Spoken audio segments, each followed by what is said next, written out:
ભારતના સર્વાંગી વિકાસ અને સમરસ સમાજની રચના માટે માનનીય વડાપ્રધાન શ્રી નરેન્દ્રભાઈ મોદીએ સમાજના 4 વર્ગો જ્ઞાન એટલે કે ગરીબ, યુવા, અન્નદાતા અને નારી શક્તિના ઉત્કર્ષ માટે ભાર મૂકેલ છે. આર્થિક વિકાસ અને સામાજિક સુરક્ષાના સુગમ સંયોગથી છેવાડાના માનવી સુધી સરકારની યોજનાઓનો લાભ પહોંચે તેમજ તેમની આવક વધે સુનિશ્ચિત કરવાનું અમે નક્કી કર્યું છે. માનનીય અધ્યક્ષશ્રી, રાજ્યની મોટાભાગની વસ્તી હાલમાં 18 થી 60 વર્ષના વય જૂથમાં આવે છે અને આ વર્ગને અસરકારક રીતે રોજગારી આપવામાં આવે તો જ રાજ્યને ડેમોગ્રાફિક ડિવિડન્ડનો લાભ મળે એમ છે. છેલ્લા 2 દશકાના ઝડપી વિકાસના કારણે વિકાસની નવી ક્ષિતિજો ખુલતા રાજ્યમાં રોજગારીની વિપુલ તકો સર્જાયેલ છે. રોજગારીની આ તકોનો લાભ લેવા શિક્ષણ અને કૌશલ્ય વર્ધન દ્વારા યુવાનોને સુસજ્જ કરવામાં આવશે. આ સાથે ગ્રામીણ ક્ષેત્રનો વિકાસ અને અન્નદાતાનું સન્માન કરી કૃષિ ક્ષેત્રની ઉત્પાદકતા વધારવાનું અમારી સરકારનું ધ્યેય છે. ભારતીય સંસ્કૃતિમાં કહેવાયું છે કે યત્ર નાર્યસ્તુ પૂજ્યંતે રમંતે તત્ર દેવતાઃ. જ્યાં નારીનું સન્માન થાય છે ત્યાં દેવતાઓનો વાસ થાય છે. આધુનિક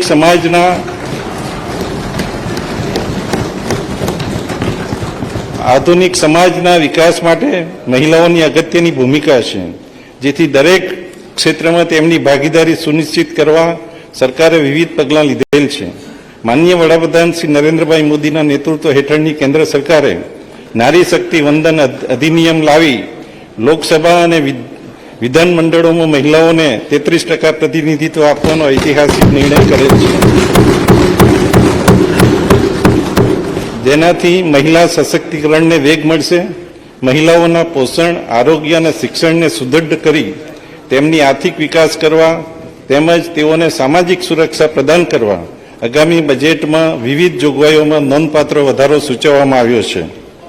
માનનીય અધ્યક્ષશ્રી, અમારી સરકારના દરેક આયોજન અને કાર્યક્રમમાં ગરીબ, યુવા, અન્નદાતા અને નારી શક્તિનો વિશેષ પ્રાધાન્ય આપવામાં આવેલ છે. વિકસિત ભારત એટ 2047 ગુજરાતની દિશા નક્કી કરી રાજ્યના 7 કરોડ ગુજરાતીઓના સ્વપ્નો અને આકાંક્ષાઓને મૂર્તિમંત કરવા વિકસિત ગુજરાત એટ 2047નું વિઝન ડોક્યુમેન્ટ અમારી સરકારે બહાર પાડેલ છે. અત્યાર સુધી થયેલા વિકાસને પાયામાં રાખીને આ દસ્તાવેજમાં અમૃતકાળના આગામી 25 વર્ષ માટે રાજ્યના ભાવિના લક્ષ્યાંકો નક્કી કર્યા છે. આ વિઝન ડોક્યુમેન્ટ સર્વપ્રથમ તૈયાર કરી ગુજરાતે બીજા રાજ્યોને વિકાસની નવી રાહ ચીંધી છે. માનનીય અધ્યક્ષશ્રી, ગુજરાત એટ 2047ના સંકલ્પનાના 2 મુખ્ય પાયા છે. વિશ્વ કક્ષાની ઉચ્ચ સગવડયુક્ત જીવન સ્તર ઉપલબ્ધ કરાવી રાજ્યના દરેક નાગરિકને સમૃદ્ધ જીવન આપવું તે પ્રથમ પાયો છે. આર્થિક વિકાસના યોગ્ય સંસાધનો ઉપલબ્ધ કરાવી દરેક કુટુંબની સમૃદ્ધ આવક સુનિશ્ચિત કરવી તે દ્વિતીય પાયો છે. વિશ્વસ્તરીય આંતરમાળખાકીય સગવડો સાથે ટકાઉ અને રહેવાલાયક વસવાટો પૂરા પાડી સુશાસનના માધ્યમથી આ લક્ષ્યાંકો પૂરા કરવાની અમારી સરકારની નેમ છે.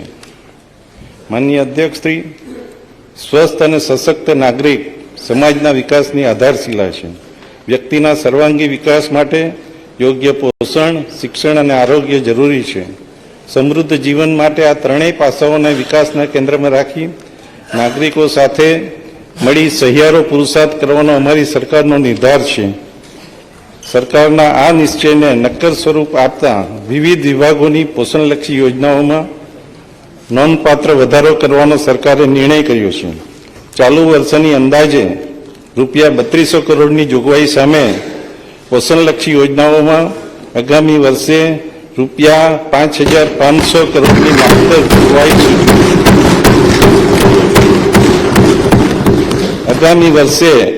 ₹5500 કરોડની માત્ર જોગવાઈ સૂચવું છું. બાલ્યકાળથી જીવનની દરેક અવસ્થાને અનુરૂપ પોષકક્ષમ આહાર મળે. દરેક વ્યક્તિ, ખાસ કરીને બાળકો અને માતાઓની શારીરિક અને માનસિક તંદુરસ્તી માટે ખૂબ જ જરૂરી છે. આજના નાગરિકોના પોષણને વધારે સુદૃઢ બનાવી આવનારી પેઢીને વધારે સક્ષમ બનાવવા હું સુપોષિત ગુજરાત મિશનની જાહેરાત કરું છું. આ મિશનમાં બાળકો, કિશોરીઓ અને મહિલાઓને કેન્દ્ર સ્થાને હોય તેઓનું પોષણ સુનિશ્ચિત કરવું એ અમારો સામાજિક સંકલ્પ છે. આ મિશન અંતર્ગત પોષણલક્ષી યોજનાઓમાં લાભાર્થીઓનો વ્યાપ વધારવામાં આવશે, નવી યોજનાઓ શરૂ કરવામાં આવશે, તેમજ લાભાર્થીઓને મળતી સહાયમાં નોંધપાત્ર વધારો કરી દરેક આયુ વર્ગના બાળકો અને મહિલાઓ માટે યોજનાકીય માળખું વધારે સુદૃઢ કરવામાં આવશે. માનનીય અધ્યક્ષશ્રી, વિકસિત ગુજરાત એટ 2047ની સંકલ્પનામાં કિશોરીઓની ભૂમિકા મહત્વની છે. ભવિષ્યની માતૃશક્તિના સ્વરૂપમાં સ્વસ્થ અને શિક્ષિત સમાજના નિર્માણમાં તેઓનું યોગદાન અમૂલ્ય છે. તેમના પોષણ, આરોગ્ય અને શિક્ષણને પ્રોત્સાહન આપવા હું નમો લક્ષ્મી યોજનાની જાહેરાત કરું છું.